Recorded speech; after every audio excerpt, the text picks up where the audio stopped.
Commander Dorian Kane woke up to the sound of alarms and the sharp smell of burning metal.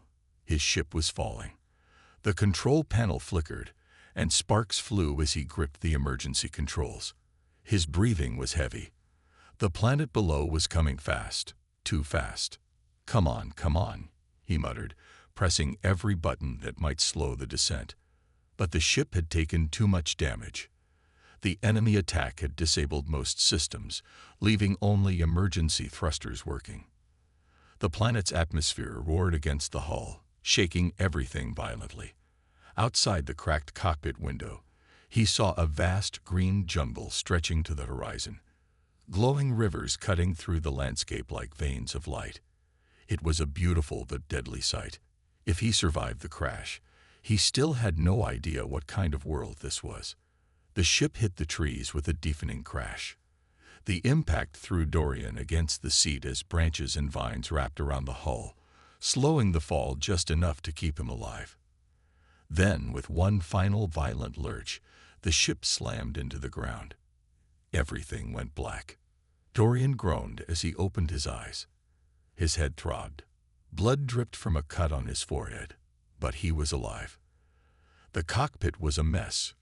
Panels were shattered, wires sparked, and smoke filled the air. Unbuckling himself, he forced the emergency hatch open and climbed out.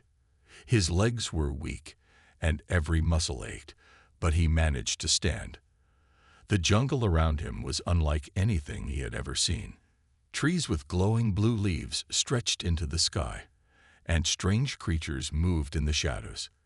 The air was thick and humid, carrying a scent both sweet and alien. Dorian checked his wrist device. The ship's emergency beacon was offline. That was bad. Without it, there was no way to send a distress signal. He was truly alone. He looked back at the wreckage. The ship was beyond repair. His only hope was to survive until help arrived. If it ever did. A rustling sound made him freeze. Something was watching him. Slowly he turned. Between the trees, glowing eyes stared at him. The creatures stepped forward. Tall, humanoid figures covered in dark markings, their skin a blend of deep purple and silver. They had sharp, feline-like features, long braided hair, and weapons that glowed with energy. Dorian knew trouble when he saw it. These were warriors. One of them, a female with a commanding presence, raised her spear and spoke in a deep melodic language. He didn't understand the words, but the meaning was clear. Surrender. Dorian raised his hands. He was in no condition to fight, and even if he was, these aliens outnumbered him. If they wanted him dead, they would have attacked already.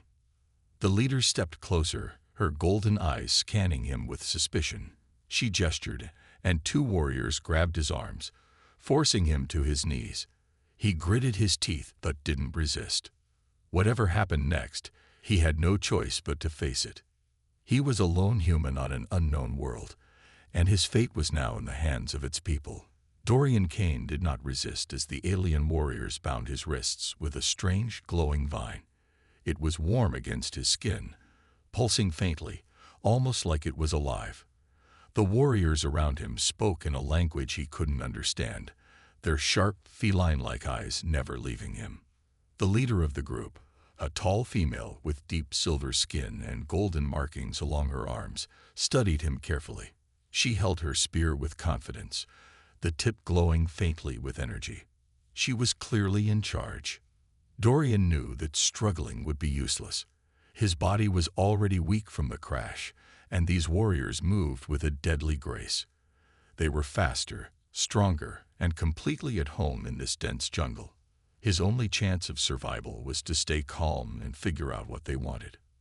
One of the warriors, a male with dark blue markings, pointed at the wreckage of Dorian's ship and spoke in their language. The leader's eyes narrowed as she turned back to Dorian. He understood their suspicion. To them, he was an outsider, a stranger who had fallen from the sky in a metal machine.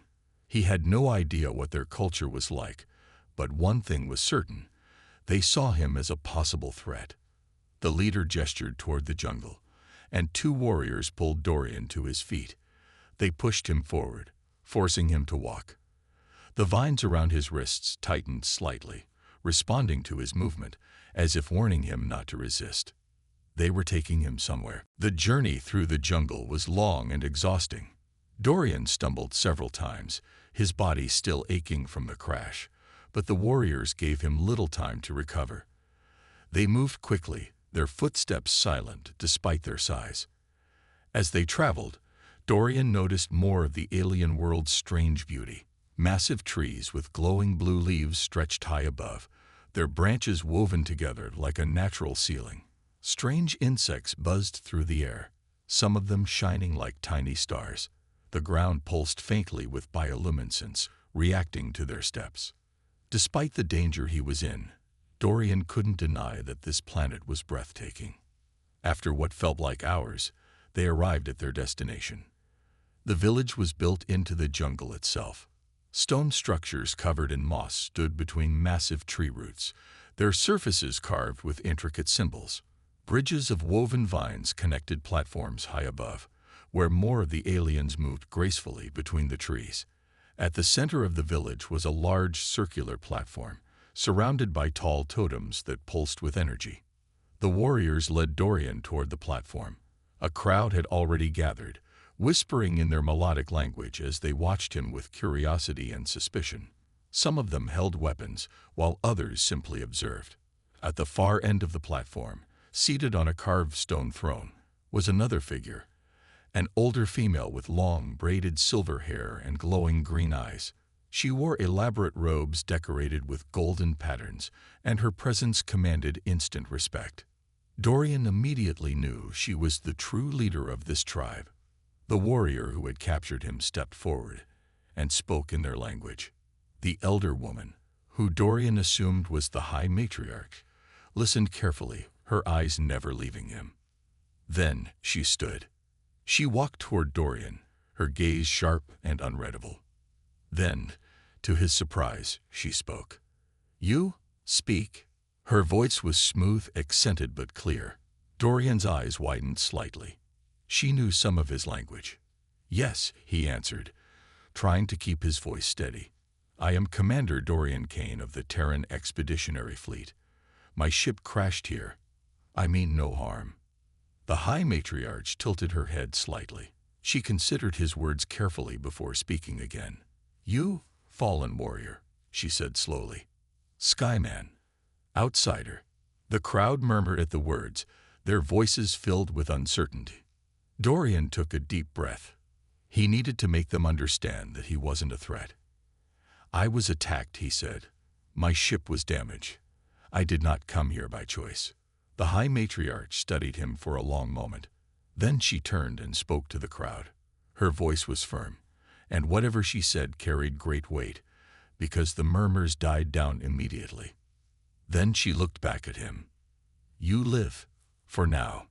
Dorian exhaled slowly. That was better than nothing. The warriors pulled him back, leading him toward a stone chamber on the edge of the village. It was a prison, that much was clear.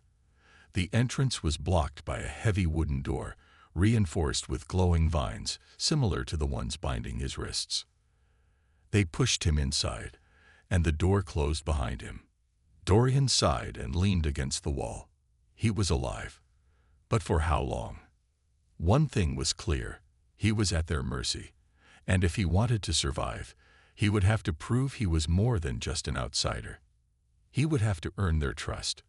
Dorian Kane sat on the cold stone floor of his prison, staring at the faintly glowing vines wrapped around the wooden door. They pulsed with energy, reacting whenever he moved too close. Escape was not an option. His body still ached from the crash, and hunger gnawed at his stomach. He had no idea how long he had been locked away, but it felt like hours, maybe even a full day. Just as he was about to close his eyes and rest, the door creaked open. Two warriors entered, their glowing eyes watching him carefully.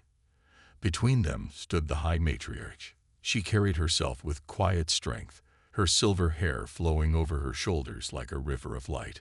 She studied him for a long moment before speaking. "You are weak," she said in her accented but clear voice. Dorian clenched his jaw. "I just survived a ship crash and a long march through the jungle. What do you expect?" The High Matriarch didn't react to his frustration. Instead, she stepped closer and placed a hand on his forehead. Her touch was warm, but as soon as her skin met his, a sharp pain shot through his body. Dorian gasped and pulled away. "What was that?" he demanded. The matriarch's expression remained calm. "You are dying." Dorian felt his breath catch. "What?"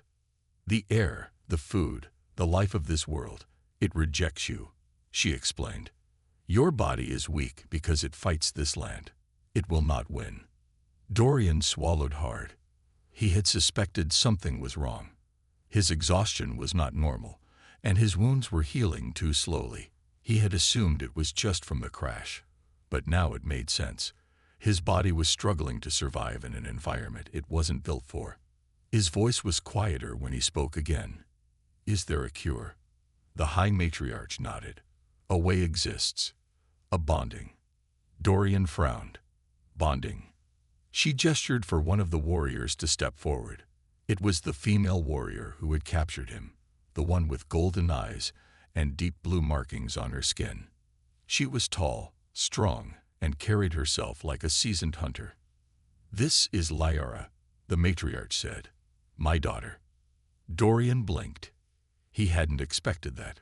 Lyra looked at him with sharp, calculating eyes. She did not seem pleased to be standing there. The matriarch continued. "A bondmate can share her strength, her life. Through her, you will survive." Dorian's heart pounded. "Are you saying I have to marry her?" The matriarch nodded. "It is the way." Dorian couldn't believe what he was hearing.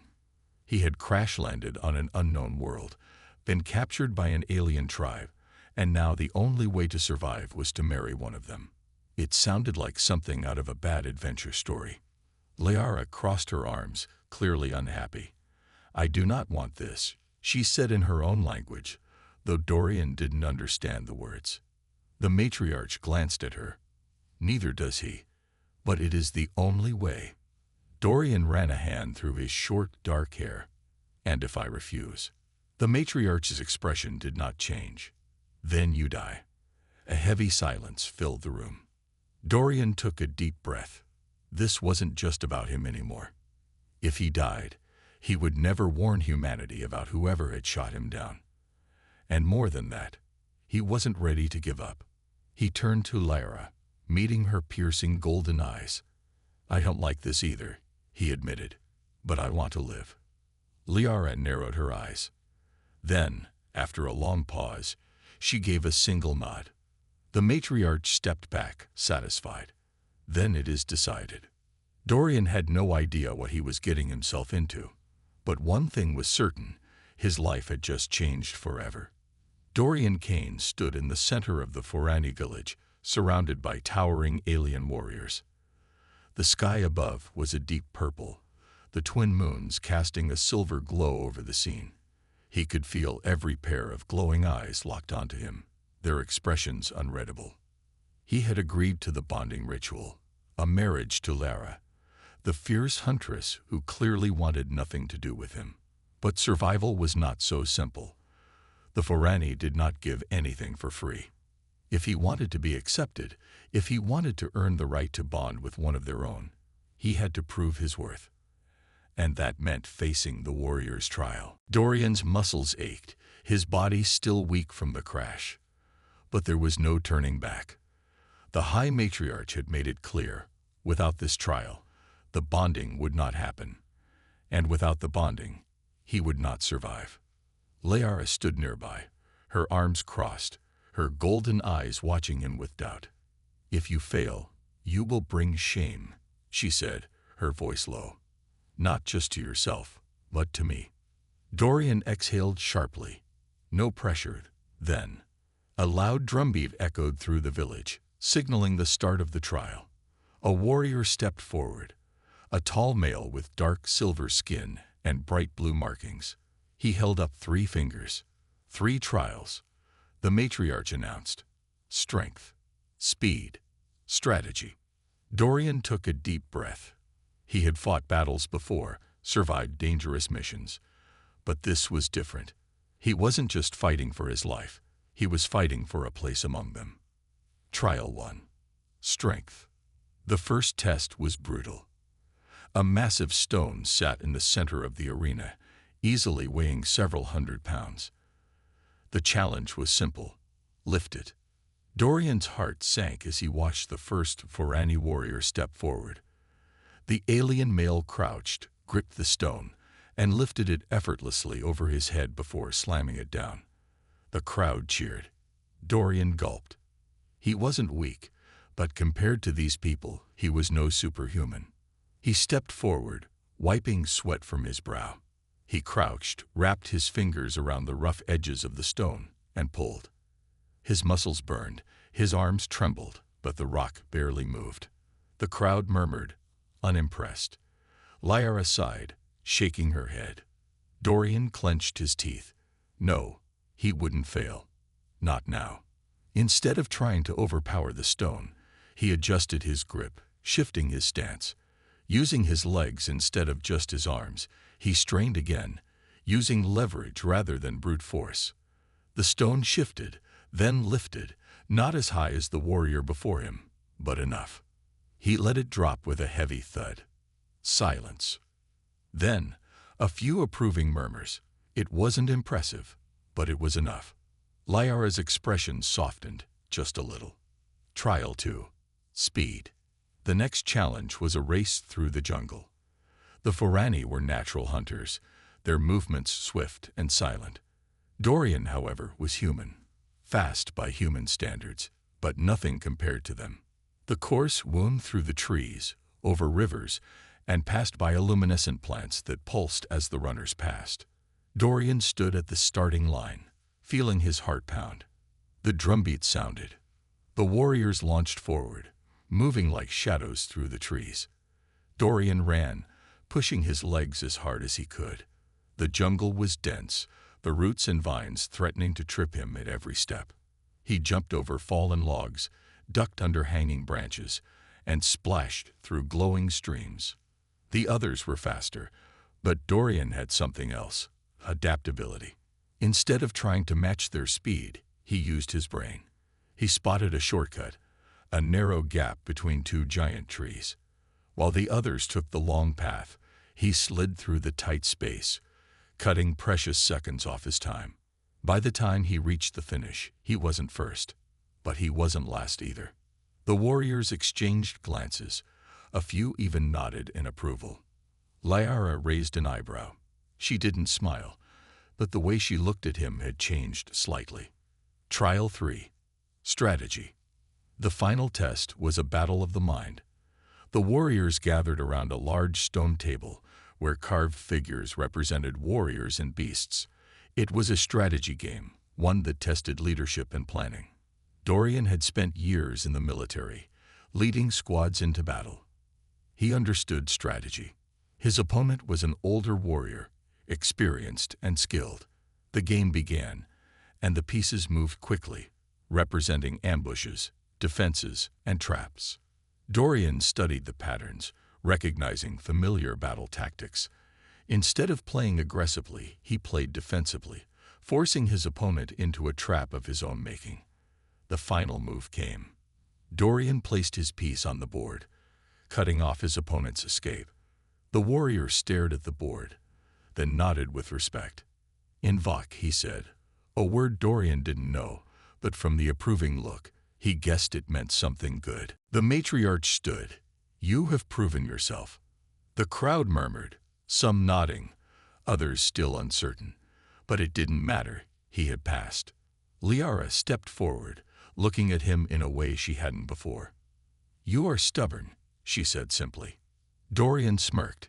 You have no idea. She exhaled, then extended her hand. For now, you are worthy.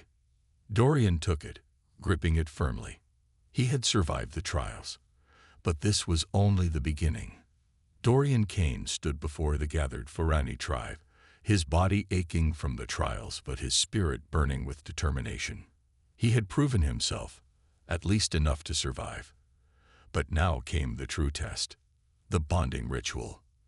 The High Matriarch stood at the center of the village's great ceremonial platform, her long silver hair catching the light of the twin moons. The air was thick with the scent of burning herbs, and strange symbols carved into the stone pulsed with soft blue energy. Liara stood beside him, her expression unreadable. Dorian knew she wasn't happy about this arrangement. She was a warrior, proud and strong, and she didn't like the idea of being forced into anything, just as much as he didn't. But fate had given them no choice. "This ritual will tie your lives together," the matriarch said in her deep, commanding voice. "Through it, you will share strength.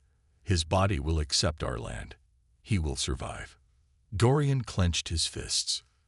The idea of his body rejecting the planet had terrified him ever since he had learned about it. The ritual wasn't just about survival. It was about adaptation. Without it, he would weaken and die within weeks. Liara turned to face him, golden eyes sharp as a blade. "I do not trust you," she said bluntly. "But you fight to live. That I respect." Dorian met her gaze, his voice steady. "I didn't come here to take anything from you. I just want to survive." The High Matriarch raised her hands, signaling for silence. The tribe quieted instantly. Then she spoke words in their alien tongue, her voice low and powerful. The symbols around them glowed brighter, casting shifting shadows across the village. A young warrior stepped forward, carrying a ceremonial dagger made of polished bone. The blade shimmered with faint energy, humming softly in the night air. Dorian tensed. "I really hope that's not for me." Liara sighed. "You fear too much." Before he could react, she grabbed the dagger and sliced her own palm. Dorian's eyes widened. A single drop of her dark, shimmering blood dripped onto the stone floor, vanishing into the glowing carvings. The matriarch turned to him. "Now you." Dorian swallowed hard. He wasn't afraid of pain, but something about this ritual felt ancient, sacred. He hesitated only for a moment before taking the dagger. The blade was warm in his hand, almost as if it were alive. He pressed the sharp edge against his palm and made a small, precise cut. A few drops of red human blood joined the blue-black blood of Lara on the stone below. For a moment, nothing happened. Then the ground trembled. A rush of energy shot up Dorian's arm, spreading through his entire body like fire. He gasped, his knees nearly buckling. His skin felt hot and cold at the same time. His heartbeat thundered in his ears. His vision blurred, and for a split second, he saw flashes of Lyra's memories.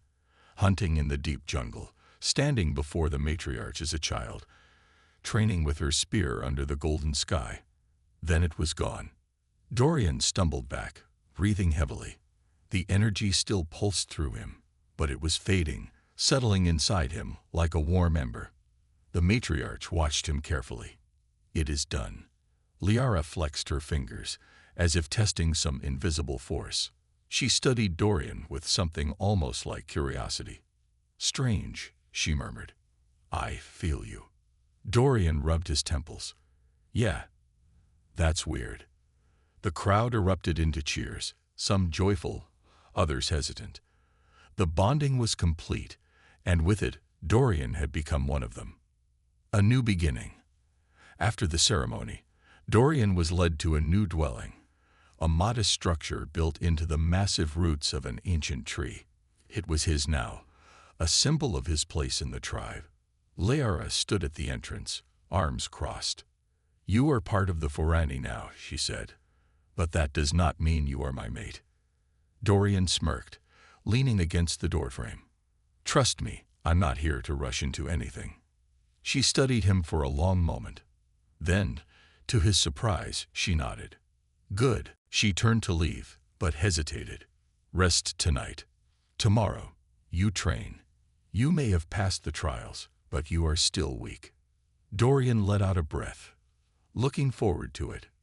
Liara shot him one last glance before vanishing into the night. Dorian stepped inside his new home, exhaling slowly. His body still tingled from the bonding. He could feel something different, A connection he couldn't explain. He was still human, but now he was something more. And this was only the beginning. The first rays of the sun filtered through the thick jungle canopy, casting golden light over the village. The air was fresh, filled with the distant calls of alien birds and the rustling of leaves in the wind. Dorian Kane sat on the wooden platform outside his new dwelling, stretching his sore muscles. The bonding ritual had changed something inside him. He could feel the planet differently now. The air no longer felt heavy, the food no longer made him sick, and his body didn't ache as much. But there was still something else, a strange awareness at the edge of his mind, like a whisper he couldn't quite understand. Before he could think too much about it, he heard footsteps. Liara approached, her golden eyes sharp as ever. She carried 2 wooden training spears and tossed one toward him. "Time to train," she said simply. Dorian barely caught the spear in time. He frowned. No breakfast. Liara smirked. "Survive first. Eat later."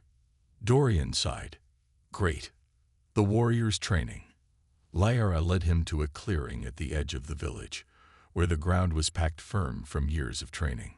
Several Varani warriors were already there, practicing with spears, bows, and blades. Dorian noticed how effortlessly they moved, their bodies shifting like dancers, attacking and dodging with perfect precision. He had trained with some of Earth's best soldiers, but these people were on another level. Liara turned to face him, twirling her spear in one hand. "We fight with speed, not strength, with instinct, not hesitation." Dorian gripped his own spear, feeling its weight. "All right, show me what you got." Liara didn't waste time. She lunged forward, striking fast.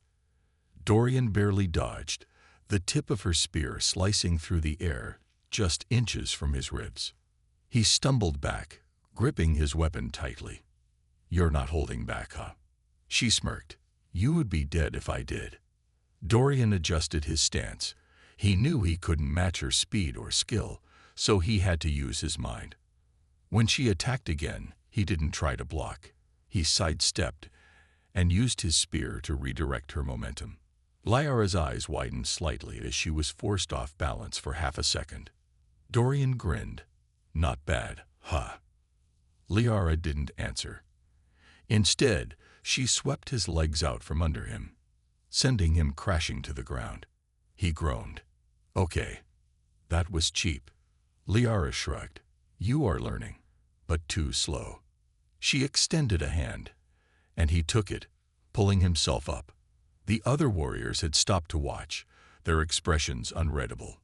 Some seemed amused, others impressed. Dorian wiped sweat from his forehead. Again. Liara nodded, and so they trained. A growing bond. As the sun rose higher, Dorian continued to train, not just in combat, but in hunting, tracking, and survival. He learned how to move through the jungle without making a sound, how to read the subtle signs of approaching danger, how to use the Varani's weapons effectively. He wasn't the strongest or the fastest, but he was adaptable, and that earned him respect. One evening, as they sat near a fire after a long day of training, Liara handed him a piece of roasted meat. "You fight differently," she said, studying him. "Not like a Varani, but not like a weakling either." Dorian took a bite and smirked. "I take that as a compliment." Liara nodded slightly. "It is." For the first time, Dorian saw something different in her expression. She no longer looked at him with doubt or frustration. There was curiosity now, maybe even acceptance. A comfortable silence settled between them. Dorian looked up at the stars, feeling the weight of everything that had happened. He had come to this world as a stranger, a survivor. But now he was something more. The bond between him and Liara was still new, still uncertain, but it was growing. And deep inside, he knew this was only the beginning. The jungle was alive with the sounds of the night. Strange glowing insects floated through the air, their soft light flickering between the thick trees. The distant calls of alien creatures echoed in the darkness, a reminder that danger was always near. Dorian Kane stood at the edge of the village, gripping his newly crafted spear. The wooden shaft felt familiar in his hands now, no longer foreign. He had spent weeks training, learning the ways of the Forani. He was still human, but he was no longer an outsider. Tonight, he would prove it. The final hunt. Liara stood beside him, her golden eyes scanning the jungle. She had changed too, though she would never admit it. In the beginning, she had doubted him, had seen him as nothing more than a burden. But now she saw something else. A fighter, a survivor, a partner. "You are ready," she said quietly. Dorian exhaled, tightening his grip on the spear. Hope so. The matriarch had given him a final test, to hunt and bring back a shadow beast, one of the most dangerous creatures in the jungle. It was not just a test of strength, but of skill, patience, and courage. The jungle was thick with shadows as they moved, their steps silent against the mossy ground. Liara led the way, her movements graceful, her senses sharp. Dorian followed, relying on what he had learned. He no longer crashed through the undergrowth like a clumsy outsider. He moved with purpose. Then they heard it. A low growl rumbled in the darkness. Dorian's heart pounded. He crouched low, scanning the trees. Then, a blur of black fur, glowing red eyes, and sharp fangs lunged from the shadows. Liara dodged in an instant, rolling to the side. Dorian barely managed to jump back, his spear coming up just in time. The shadow beast snarled, circling them. It was massive, its sleek body blending into the night like living darkness. Dorian's breath came fast. This was it. This was the moment he had trained for. The beast lunged again. This time, Dorian moved first. He sidestepped, using its own momentum against it. As it passed, he struck, his spear slicing across its flank. The beast howled, but it was far from done. It turned, locking its glowing eyes onto him.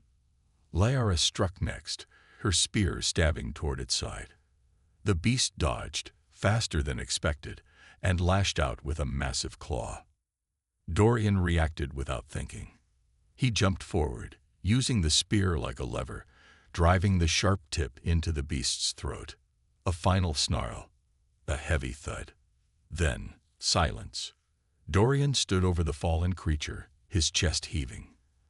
His hands trembled, but not with fear, with victory. Liara stepped beside him, her gaze unreadable. Then slowly she nodded. "You have done well. A place among them." The return to the village was different this time. The warriors who once doubted him now watched with respect.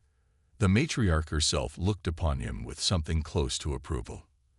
"You have proven yourself," she said, her voice carrying across the gathered tribe. "You are no longer just a survivor. You are Forani." A cheer rose from the crowd. Dorian felt something deep in his chest. Pride. He had not just lived. He had earned his place. Liara stood beside him, quiet but strong. When the cheering died down, she turned to him. "You were not weak," she said softly. "Not just a lost human." Dorian chuckled. "I'll take that as a compliment." She smirked. "Good." For the first time, her expression softened, just for a moment. Perhaps this bond between them was more than just survival. Perhaps it was the beginning of something greater. A new life. That night, as Dorian sat outside his new home, he looked up at the twin moons above. He had come to this world alone, lost, and on the brink of death. Now he had a home, a tribe, and a bond he hadn't expected. The future was uncertain, but he no longer feared it. He was no longer just a human man stranded on an alien world. He was one of them now.